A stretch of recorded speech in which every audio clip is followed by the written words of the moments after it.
혹시 지금 이 영상을 보시면서 가슴 한구석이 답답하고 외로우신 분 계시지 않습니까? 평생을 자식들을 위해 살아오셨는데 어째서 마음 한구석이 늘 비어있는 것 같으신가요? 자식한테 좋은 말 한마디 해주려고 입을 열었더니 엄마, 제발 잔소리 좀 그만하세요 라는 차가운 말만 듣고 가슴이 무너진 채로 방으로 돌아오신 적이 한두 번이 아니실 겁니다. 며느리 앞에서 입을 다물고 있으면 어색해서 견딜 수가 없고 그렇다고 말 한마디 꺼내면 갑자기 거실 분위기가 얼음처럼 차가워지는 그 어색한 침묵을 아십니까? 손주를 한번 안아보고 싶어서 두 팔을 벌렸는데 요즘은 그렇게 하면 안 된다고 하더라고요. 라는 말에 어색하게 손이 허공에서 멈춰버린 그 순간의 서러움 기억하시지요? 밤이 깊어 모두가 잠든 시간에 천장만 바라보며 내가 도대체 뭘 잘못 살아왔길래 이렇게 외로운 노년을 맞이하게 됐을까 하는 깊은 한숨을 쉬어보신 적이 분명 있으실 겁니다.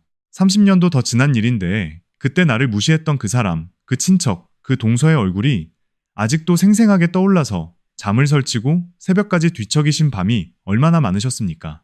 통장에는 분명히 돈이 있는데도 따뜻한 국밥 한 그릇 사 먹는 것이 아깝게 느껴지고 마트에서 좋은 옷 한 벌을 들었다가도 가격표를 보고 슬그머니 내려놓으신 적 있으시지요?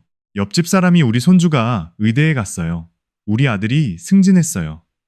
자랑을 늘어놓을 때 겉으로는 웃으며 축하한다고 말씀하시지만 집에 돌아오는 길에 마음이 무너져 내리시지요.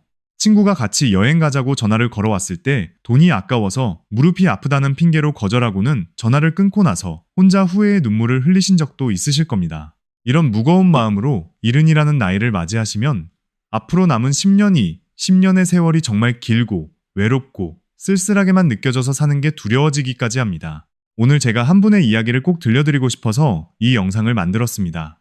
부디 바쁘시더라도 끝까지 함께 해주시면 분명히 가슴에 와닿는 부분이 있으실 거라고 확신합니다. 대구광역시 수성구의 오래된 아파트에 홀로 사시는 73살 이순자 어르신의 진솔한 이야기를 지금부터 천천히 풀어드리려고 하니 마음을 열고 들어주시기 바랍니다. 이 여사님은 정말 평생을 부지런하고 알뜰하게 살아오신 분이셨습니다. 새벽 5시면 어김없이 일어나셨고 한겨울에도 찬물에 손 담그며 일하기를 마다하지 않으셨지요. 서문시장 한 모퉁이에서 작은 반찬 가게를 30년이 넘는 세월 동안 운영하시면서 손에 물말을 새 없이 일하셔서 딸 둘을 정말 훌륭하게 키워내신 분이셨습니다. 큰딸은 약사가 되어 동네에서 약국을 운영하고 있고 작은딸은 초등학교 교사가 되어 다들 좋은 사람을 만나 결혼해서 가정을 이루고 잘 살고 있는 모범적인 가정이지요. 남들이 겉으로 보기엔 정말 성공한 어머니의 표본이었고 시장 상인들 사이에서도 이 여사처럼만 자식 키우면 소원이 없겠다는 부러움 섞인 칭찬이 자자한 분이셨습니다. 그런데 70이라는 나이를 넘기시면서부터 이 여사님의 환했던 얼굴에 점점 짙은 그늘이 드리워지기 시작했고 웃음소리도 어느 순간부터 들리지 않게 되었습니다. 큰딸 부부가 사위의 본가인 시댁에 명절마다 먼저 가는 모습을 보실 때마다 이 여사님은 가슴이 쓰리고 서운한 마음에 며칠 동안이나 큰딸에게 전화도 하지 않으셨지요. 작은딸이 손주를 학원에 보내지 않고 자유롭게 키우겠다고 했을 때는 답답한 마음에 매일같이 전화를 걸어 잔소리를 하시다가 결국 사이가 어색해지고 말았습니다. 20년도 더 지난 시절 친정 남동생이 빌려가서 끝내 갚지 않은 그 500만 원이 아직도 가슴에 응어리로 남아있어서 동생 얼굴을 본 지가 10년이 넘으셨습니다. 젊은 시절 시어머니에게 받았던 그 모진 서름과 며느리 노릇하느라 마음에 쌓였던 한들을 70이 넘은 지금까지도 잊지 못하고 매일 밤 곱씹으며 살아오고 계셨지요. 은행 통장에는 평생 모은 1억 5천만 원이 넘는 돈이 고스란히 들어있었지만 정작 본인은 시장에서 신발 한 켤레 사는 것조차도 망설이고 또 망설이시는 분이셨습니다. 오랜 친구들이 함께 온천 여행을 가자며 몇 번이나 전화를 걸어 불러도 그 돈이면 손주에게 용돈을 더 줄 수 있다며 단 한 번도 따라 나서지 않으신 그런 분이셨지요. 앞집에 사시는 김할머니의 손자가 서울대 의대에 합격했다는 소식을 전해 들으셨던 그날 밤, 이 여사님은 잠을 한숨도 이루지 못하고 베개를 적시며 우셨다고 합니다. 우리 외손주는 왜 저렇게 공부를 안 하느냐, 우리 딸은 왜 저렇게 아이를 안 가르치느냐 하는 원망과 한숨이 그날 밤새도록 이 여사님의 가슴 속에서 끌어올랐던 것이지요. 그러던 어느 차가운 겨울 아침, 부엌에서 아침을 준비하시던 이 여사님이 갑자기 어지러움을 느끼시고는 그대로 차가운 부엌 바닥에 쓰러져 정신을 잃고 마셨습니다. 큰딸이 발견해서 응급실로 옮겼고 여러 가지 검사를 마친 후에 의사 선생님이 차분한 목소리로 이 여사님 앞에서 이런 말씀을 조심스럽게 꺼내셨다고 합니다. 어머님 몸에는 큰 문제가 없으십니다. 그런데 마음의 짐이 너무 무거우셔서 몸이 견디지를 못한 것입니다. 이대로 사시면 정말 큰 병이 찾아올 수도 있다고요. 그날 하얀 병실 침대에 누워 천장의 형광등을 멍하니 바라보시던 이 여사님은 이른 평생을 살아오면서 처음으로 가슴이 서늘해지는 깨달음을 얻으셨다고 합니다. 바로 지금부터 제가 차근차근 말씀드릴 6가지를 일찍 버린 사람들만이 가장 후회 없이 인생의 황혼기를 보낸다는 그 소중한 진실을 73세 나이에야 깨달으신 것이지요. 자, 이제부터 이 여사님이 병실에서 깨달으신 그 첫 번째 결단에 대해서 차근차근 말씀드리려고 하니 부디 마음을 활짝 열고 끝까지 들어주시기를 진심으로 부탁드립니다. 이른이 넘으신 어르신들이 가장 먼저 버려야 할 것이 무엇인지 아십니까? 바로 자식과 손주를 내 마음대로 움직이려고 하는 그 끈질긴 통제의 마음입니다. 혹시 이 영상을 보고 계신 지금 이 순간에도 우리 며느리는 왜 저렇게 살림을 못하나? 우리 아들은 왜 저런 결정을 내렸나? 하는 답답한 마음이 가슴에 가득하신가요? 손주가 학원을 안 다닌다고 학교 성적이 떨어진다고 밥을 골고루 안 먹는다고 매번 한마디씩 하시는데 그 말을 듣는 자식들의 얼굴이 점점 굳어가는 것을 느끼셨지요. 이 여사님도 똑같으셨습니다. 작은 딸이 손주를 학원에 보내지 않고 자유롭게 키우겠다고 했을 때 도저히 그 결정을 받아들이실 수가 없으셨던 것이지요. 매일 아침 저녁으로 전화를 거셔서 그렇게 키우면 나중에 후회한다.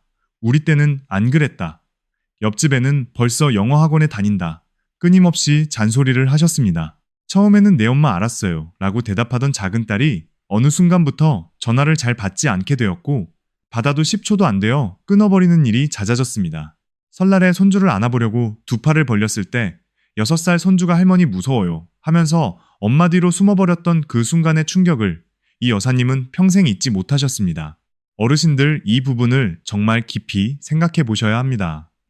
우리가 자식과 손주를 사랑하는 그 마음이 어느 순간부터 통제와 간섭이라는 형태로 변해버린 것은 아닐까요?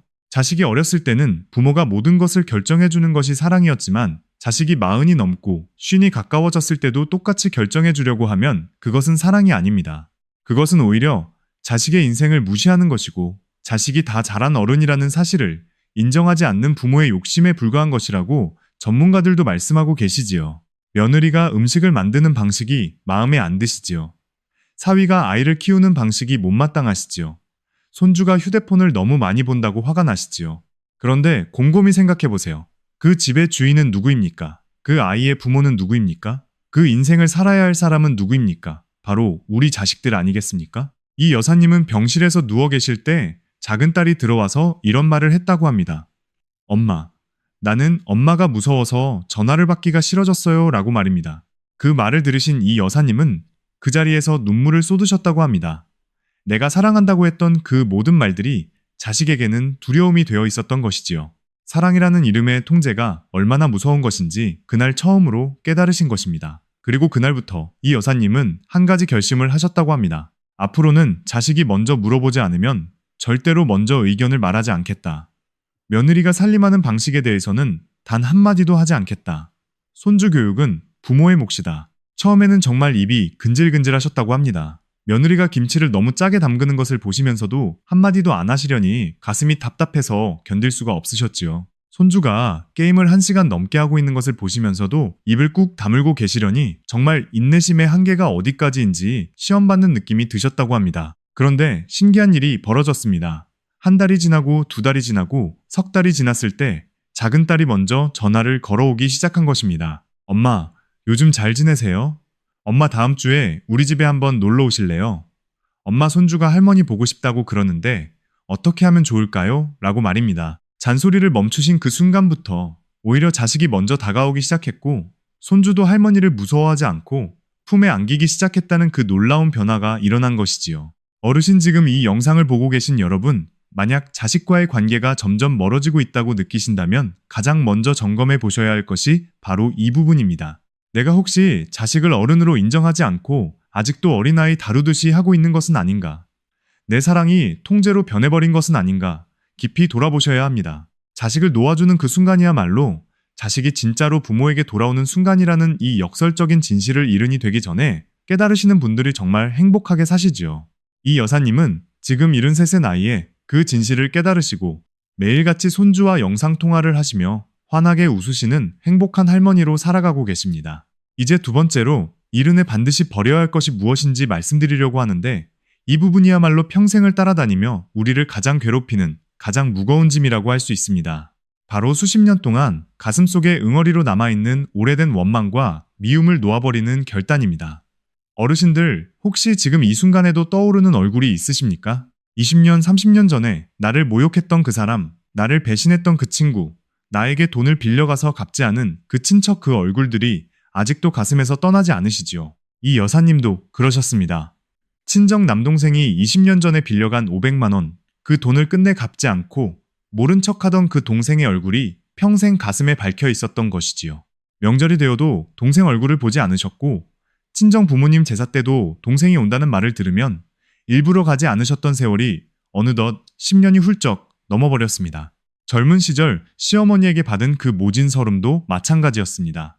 새색시 때 부엌에서 혼이 나며 흘렸던 눈물 시집살이 10년 동안 가슴에 쌓였던 그 한과 분노. 시어머니는 이미 20년 전에 돌아가셨는데도 이 여사님은 아직도 그 시절을 떠올리며 밤마다 분노에 잠을 설치시고 가슴이 답답해서 약을 드시는 일이 잦아졌습니다. 어르신 한번 생각해보세요. 그 사람들은 지금 어디서 무엇을 하고 있을까요? 아마 우리가 이렇게 가슴 아파하는 것조차도 모르고 편안하게 잘 살고 있을 겁니다. 어쩌면 이미 세상을 떠나신 분들도 계시고 우리를 까맣게 잊고 살아가는 분들도 계실 텐데 우리만 그 오래된 상처를 끌어안고 매일 밤 새로 베이고 있는 것은 아닐까요? 용서라는 것은 그 사람을 위해서 하는 것이 아니라고 합니다. 그 사람은 이미 우리 마음에서 잊혀져야 할 사람인데 우리가 꽉 붙잡고 있어서 떠나지 못하는 것이지요. 용서는 바로 나 자신을 위해서 하는 것입니다. 그 무거운 짐을 내려놓고 남은 인생을 가볍게 살기 위해서 하는 가장 지혜로운 선택이라고 할 수 있는 것이지요. 이 여사님이 병실에 누워 계실 때 큰딸이 이런 말씀을 드렸다고 합니다. 엄마, 이제 그 외삼촌 이야기 그만하세요. 엄마 건강이 더 중요하지 않으세요? 라고 말입니다. 그 말을 듣는 순간 이 여사님은 정신이 번쩍 드셨다고 합니다. 내가 20년 동안 그 500만 원에 매여서 정작 내 건강과 내 행복을 잃어버리고 있었구나 하고요. 퇴원하시던 날 이 여사님은 마음속으로 조용히 동생을 용서하기로 결심하셨습니다. 다시 만나지 않아도 좋고 사과를 받지 않아도 좋으니 그저 가슴에서 내려놓기로요. 그러자 신기하게도 가슴이 한결 가벼워지셨고 그날 밤 20년 만에 처음으로 약을 드시지 않고도 깊은 잠에 드실 수 있었다고 합니다. 용서의 힘이 그토록 큰 것이지요. 어르신 가슴속에 묵은 미움이 있으시다면 오늘 이 영상을 보시면서 조용히 내려놓아 보십시오. 그것이 바로 이른에 누릴 수 있는 가장 큰 자유라고 할 수 있습니다. 자, 이제 세 번째로 버려야 할 것을 말씀드리겠습니다. 이건 역시 어르신들이 정말 많이 가지고 계신 무거운 짐인데 바로 돈에 대한 지나친 집착과 아끼기만 하는 마음입니다. 이 여사님은 평생 시장에서 한 푼 두 푼을 모으신 분이라 돈을 쓰는 것에 대한 두려움이 정말 크셨습니다. 통장에 1억 5천만 원이 있어도 마음은 늘 가난하셨던 것이지요.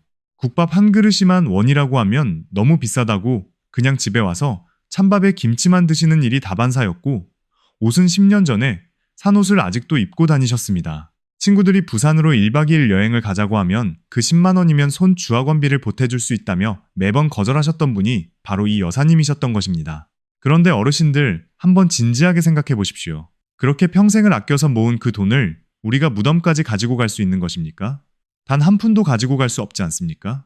자식들에게 물려준다고 하시지만 요즘 자식들은 부모가 평생 모은 돈을 받는 것보다 부모가 건강하게 오래 사시는 것을 더 원한다는 사실을 알고 계시는지요? 돈은 살아있을 때 자신을 위해 쓰라고 있는 것입니다.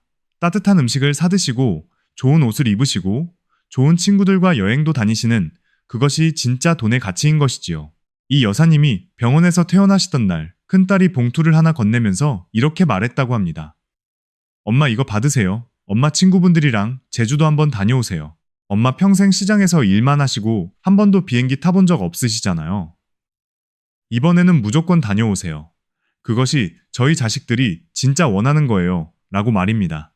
그 말을 듣고 이 여사님은 그날 밤 평생 처음으로 본인을 위해서 돈을 쓰기로 결심하셨고 일주일 후 친구 셋과 함께 제주도행 비행기에 오르셨다고 합니다. 한라산 자락에서 푸른 바다를 바라보시며 이 여사님은 70평생 처음으로 이런 생각을 하셨다고 합니다. 아, 인생이 이렇게 아름다운 거였구나 라고 말입니다. 이제 네 번째로 이른에 반드시 버려야 할 것을 말씀드리려고 하는데 이것은 어쩌면 우리가 평생을 살아오면서 가장 많이 해왔던 그런 습관이라고 할 수 있을 것 같습니다. 바로 다른 사람과 끊임없이 비교하고 남들의 시선을 지나치게 의식하는 그 오랜 습관을 내려놓는 결단입니다. 어르신들 이 부분이 얼마나 우리를 갉아먹는지 아십니까? 옆집 김씨네 손자는 의대에 갔다고 하고 앞집 박씨네 며느리는 시어머니에게 매주 용돈을 드린다고 하고 아랫집 최씨는 자식이 사다 준 외제차를 타고 다니신다고 합니다.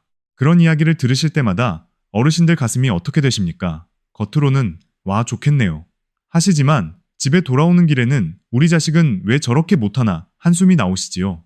이 여사님이 가장 힘드셨던 것이 바로 이 부분이었습니다. 평생 시장에서 다른 상인들과 매출을 비교하시며 살아오신 분이라 비교하는 습관이 몸에 깊이 배어 있으셨던 것이지요. 앞집 할머니의 손자가 서울대 의대에 합격했다는 소식을 들으셨던 그날 밤, 이 여사님은 정말로 잠을 한숨도 이루지 못하시고 베개를 적시며 우셨다고 합니다. 우리 외손주는 그냥 평범한 대학에 다니고 있는데 왜 옆집 손자만 잘난 것이냐, 우리 딸은 왜 그렇게 키우지 못했느냐 하는 원망이 끝없이 솟구쳤던 것이지요. 그런데 어르신들 정말 진지하게 생각해 보십시오. 그 비교라는 것이 우리에게 무엇을 가져다 주었습니까? 행복을 가져다 주었습니까? 아니면 끝없는 불행만 가져다 주었습니까? 다른 사람과 비교하는 그 순간부터 우리는 절대로 행복할 수가 없습니다. 왜냐하면 세상에는 항상 우리보다 더 좋은 조건을 가진 사람이 존재하기 때문입니다. 손자가 의대에 간 집을 부러워하면 그 다음에는 손자가 외국에 유학 간 집이 보이고 그 다음에는 손자가 의사가 된 집이 보이고 끝없이 위만 바라보게 되는 것이지요. 이 여사님이 병원에서 퇴원하시고 한 달이 지났을 때 평생을 함께해온 시장 친구 김 여사님이 찾아오셔서 이런 말씀을 하셨다고 합니다. 순자야, 너는 왜 그렇게 남의 집만 쳐다보고 사느냐? 너희 큰딸은 약사고 작은딸은 선생님인데 그 자체로 얼마나 복이 많은 것이냐? 라고 말씀하셨다는 것이지요. 그 말을 듣는 순간 이 여사님은 머리를 한 대 맞은 것 같은 충격을 받으셨다고 합니다.